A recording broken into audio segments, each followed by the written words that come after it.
O mundo parou. Não foi uma guerra. Não foi uma descoberta comum. Foi algo que atravessou séculos de mistério e tocou diretamente a fé de bilhões de pessoas. Em um laboratório silencioso, longe dos olhares do público, uma equipe de cientistas analisava algo considerado sagrado por muitos e impossível por outros. Relíquias antigas. Fragmentos preservados pelo tempo, marcados por sangue. Durante séculos, esses objetos foram vistos apenas como símbolos de fé, mas agora estavam sendo tratados como evidência científica. Equipamentos modernos foram ligados. Microscópios revelaram detalhes invisíveis ao olho humano. E o que antes era apenas crença, começou a ganhar forma. Os pesquisadores sabiam. Se aquilo fosse real, mudaria tudo. Cada teste era repetido. Cada resultado, verificado inúmeras vezes. Porque o que estava em jogo não era apenas ciência. Era história. Era fé. Era a humanidade olhando para uma das maiores figuras que já existiram, Jesus Cristo. E então, um dos cientistas olhou para os dados, em silêncio. Seus olhos não demonstravam dúvida, mas algo muito mais profundo. Impacto. O que eles estavam prestes a revelar não ficaria apenas nos livros. Iria ecoar pelo mundo inteiro. E talvez, mexer com tudo o que você acredita. Página 2. Vai revelar de onde veio esse sangue, e por que ele resistiu ao tempo. Tudo começou com uma pergunta. Como um sangue poderia atravessar séculos? Os cientistas voltaram no tempo, não com máquinas, mas com história. Relíquias antigas começaram a ser analisadas com um novo olhar. Tecidos preservados, fragmentos guardados por gerações, objetos que muitos acreditam ter ligação direta com a crucificação de Jesus Cristo. Entre essas relíquias, algumas se destacavam, manchadas por um sangue escuro, seco, mas ainda presente. O mais impressionante, mesmo após tanto tempo, ainda havia material suficiente para análise. Algo que, para a ciência, era extremamente incomum. O processo foi iniciado com extremo cuidado. As amostras foram coletadas em ambientes controlados, sem contaminação, sem interferência. Cada passo era acompanhado com precisão absoluta, porque qualquer erro colocaria tudo a perder. E então, as primeiras observações começaram a surgir. As células, mesmo degradadas, apresentavam estruturas identificáveis. Não era apenas uma mancha qualquer. Era sangue humano. Mas não um sangue comum. Havia algo diferente. Algo que chamou imediatamente a atenção dos pesquisadores. Algo raro. Algo que não aparecia com frequência. O silêncio tomou conta do laboratório. Porque naquele momento, eles perceberam. Estavam diante de algo que não podia ser ignorado. Na página 3, você vai descobrir qual foi a primeira característica que deixou os cientistas sem palavras. O silêncio no laboratório era absoluto. Ninguém falava. Ninguém desviava o olhar dos resultados. Porque aquilo não fazia sentido. As primeiras análises mais profundas começaram a revelar algo inesperado. As células presentes no sangue estavam danificadas, como esperado pelo tempo. Mas havia um detalhe que fez todos congelarem. Elas ainda apresentavam sinais de integridade estrutural incomum. Como se, de alguma forma, tivessem sido preservadas além do possível. Um dos cientistas se aproximou da tela, ampliou a imagem e respirou fundo. Não era apenas sangue antigo. Havia atividade biológica detectável. Algo que, segundo tudo o que a ciência conhece, não deveria mais existir. O coração de cada pesquisador acelerou. Testes foram repetidos. Equipamentos recalibrados. Novas amostras analisadas. Mas o resultado permanecia o mesmo. E então, veio o próximo passo. A identificação do tipo sanguíneo. Era ali, naquele momento, que tudo poderia mudar. As substâncias reagentes foram aplicadas. Os marcadores começaram a indicar padrões. E aos poucos, uma resposta começou a se formar. Algo raro. Muito raro. Os olhos dos cientistas se cruzaram. Porque aquilo não era apenas uma descoberta científica. Era algo que poderia ecoar na fé de milhões. E quando o resultado finalmente apareceu, ninguém estava preparado. Na página 4, você vai ver qual foi o tipo sanguíneo identificado, e por que ele chocou até os mais céticos. O momento chegou. Nenhum som no laboratório. Apenas o brilho das telas refletindo nos olhos atentos dos cientistas. O resultado começou a se formar diante deles. Lento, preciso, inevitável. Os reagentes haviam feito seu trabalho. As análises cruzadas confirmavam o mesmo padrão. E então, apareceu. Tipo sanguíneo, AB. Um silêncio ainda mais profundo tomou conta do ambiente. Porque aquele não era um tipo comum. O sangue AB é considerado um dos mais raros do mundo, presente em uma pequena porcentagem da população. Mas não era só isso que impressionava. O tipo AB carrega características únicas. Ele pode receber de todos, mas só pode doar para poucos. Alguns dos cientistas trocaram olhares. Não pelo dado em si, mas pelo simbolismo que aquilo carregava. Um sangue que recebe todos, mas se entrega de forma específica. Para muitos, aquilo parecia ir além da ciência. Parecia uma mensagem. Mas a equipe não podia se deixar levar pela emoção. Era preciso confirmar. Mais testes foram realizados. Outras amostras analisadas. Diferentes laboratórios consultados. E o resultado se repetia. AB. Sem margem para erro. Agora, a pergunta não era mais o que foi encontrado, mas sim, o que isso significa? Porque, naquele momento, a ciência havia tocado algo que não conseguia explicar completamente. E o impacto disso estava apenas começando. Na página 5, você vai descobrir porque esse mesmo tipo sanguíneo já havia aparecido antes, em outra relíquia que intriga o mundo até hoje.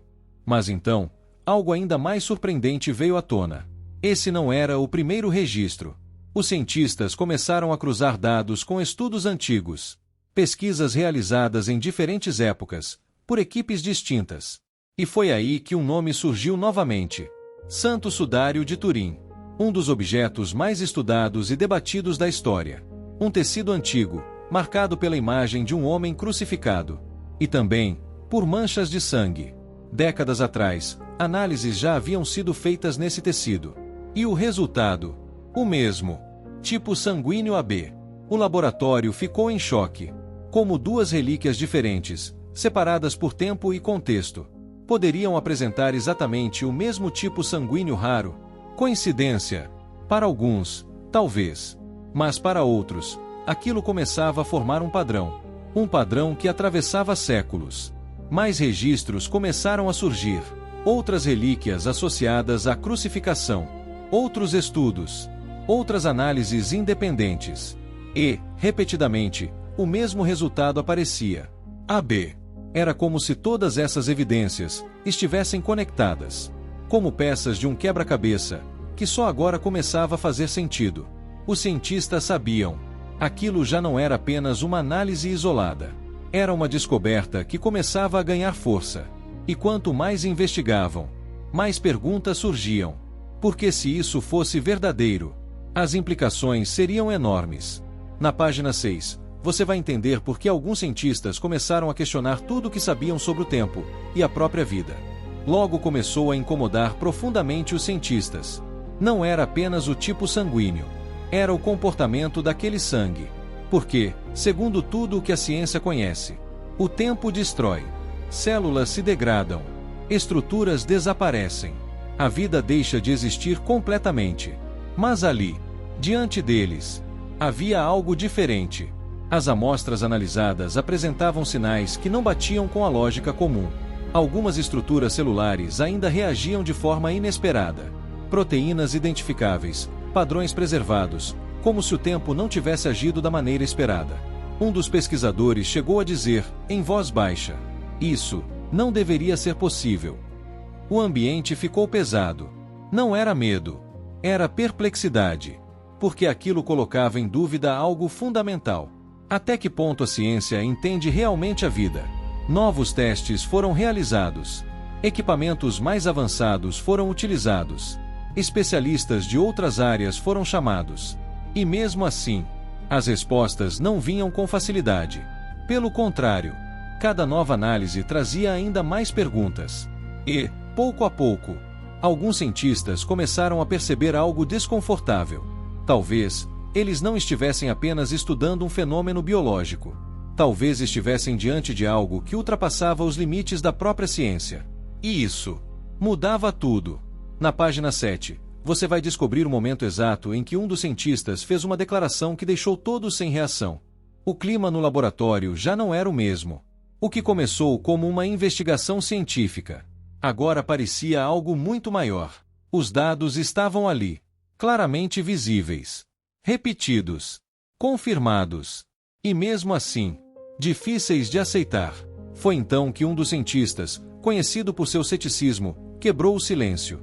Ele olhou para todos, respirou fundo, e disse algo que ninguém esperava ouvir. Se isso estiver correto, nós não estamos lidando apenas com um evento histórico. A sala ficou imóvel. Ele continuou. Estamos diante de algo que desafia tudo o que entendemos sobre vida, morte e tempo. Ninguém respondeu. Porque, no fundo, todos estavam pensando a mesma coisa. Aquilo não era mais apenas ciência. Era um ponto de encontro entre o visível e o invisível, entre o que pode ser provado e o que sempre foi acreditado. Alguns tentaram manter a postura racional, outros simplesmente observaram em silêncio. Mas havia algo no ar, algo impossível de ignorar. Porque quando a ciência começa a se aproximar da fé, as respostas deixam de ser simples, e as perguntas se tornam eternas. Naquele momento, muitos ali perceberam. Eles não estavam apenas estudando o sangue de um homem, mas algo que poderia estar ligado diretamente a Jesus Cristo.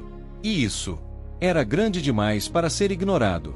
Na página 8, você vai entender por que essa descoberta começou a se espalhar e causar impacto no mundo inteiro. A notícia não ficou confinada ao laboratório. Ela começou a se espalhar. Primeiro, entre pequenos grupos de pesquisadores. Depois, em círculos acadêmicos. E então, chegou ao mundo. Relatórios começaram a circular. Discussões surgiram em universidades. Debates acalorados tomaram conta de conferências científicas. Alguns tentavam explicar, outros questionavam. Havia os que rejeitavam completamente a ideia. E também aqueles que, em silêncio, começavam a reconsiderar tudo o que acreditavam.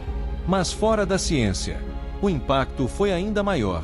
Pessoas comuns começaram a ouvir sobre a descoberta, sobre o sangue, sobre o tipo raro, sobre as conexões com relíquias antigas e, principalmente, sobre a possibilidade de estar ligado a Jesus Cristo. As redes sociais explodiram, vídeos viralizaram, mensagens começaram a ser compartilhadas em massa. Para alguns, aquilo fortalecia a fé. Para outros, levantava dúvidas ainda mais profundas. Mas havia algo em comum entre todos. Ninguém ficou indiferente. Porque, de alguma forma, essa descoberta tocava algo dentro de cada pessoa. Algo que ia além da lógica. Algo que falava diretamente ao coração. Enquanto o mundo discutia, uma pergunta ecoava em silêncio. E se for verdade? Na página 9, você vai ver como essa descoberta começou a mudar não apenas opiniões, mas vidas inteiras. Algo começou a acontecer, silenciosamente. Não nos laboratórios, mas dentro das pessoas. A descoberta deixou de ser apenas um assunto científico e passou a tocar o interior de quem ouvia. Alguns começaram a refletir sobre sua própria fé. Outros voltaram a orar depois de anos. E muitos, pela primeira vez, se perguntaram: e se isso for real? Histórias começaram a surgir. Pessoas dizendo que sentiram algo diferente. Um arrepio, uma paz, uma vontade de se aproximar de Deus. Não eram provas científicas, mas eram reais para quem sentia. Enquanto o mundo discutia dados, o coração humano reagia de outra forma. Porque, no fundo, essa descoberta não falava apenas de sangue. Falava de sacrifício. Falava de amor. Falava de alguém que, segundo a fé, entregou tudo, por todos. E o nome que ecoava em meio a tudo isso era o mesmo: Jesus Cristo. Para muitos, aquilo deixou de ser apenas história. Passou a ser pessoal. Algo íntimo. Algo que mexia com escolhas, com caminhos, com o sentido da vida. E então, uma última pergunta começou a surgir dentro de cada pessoa. Se isso tudo for verdade, o que eu faço com isso? Na página 10, você vai entender por que essa pergunta pode mudar tudo, e o que você pode fazer a partir de agora. Chegamos ao ponto mais importante. Depois de tudo o que foi descoberto, depois de todas as análises, depois de todas as dúvidas, resta apenas uma coisa: uma decisão. Porque no final, não é sobre ciência. Não é apenas sobre o tipo sanguíneo. Não é apenas sobre provas ou teorias. É sobre o que isso desperta em você. Se esse sangue realmente esteve ligado a Jesus Cristo, então não estamos falando apenas de história. Estamos falando de amor, de entrega, de alguém que, segundo a fé, deu tudo, sem pedir nada em troca. E agora, depois de ouvir tudo isso, a pergunta não é mais isso é real. A pergunta é: o que você vai fazer com isso? Vai ignorar? Vai duvidar? Ou vai permitir que isso toque o seu coração? Porque algumas verdades não são apenas para serem entendidas, são para serem sentidas. Se essa mensagem falou com você, se, de alguma forma, você sentiu algo diferente enquanto ouvia, então não guarde isso só para você. Compartilhe. Envie para alguém que precisa ouvir isso hoje. Porque uma simples mensagem pode tocar uma vida e transformar um destino. Compartilhe agora e faça essa história chegar a quem mais precisa. Comente se você acredita nesta descoberta.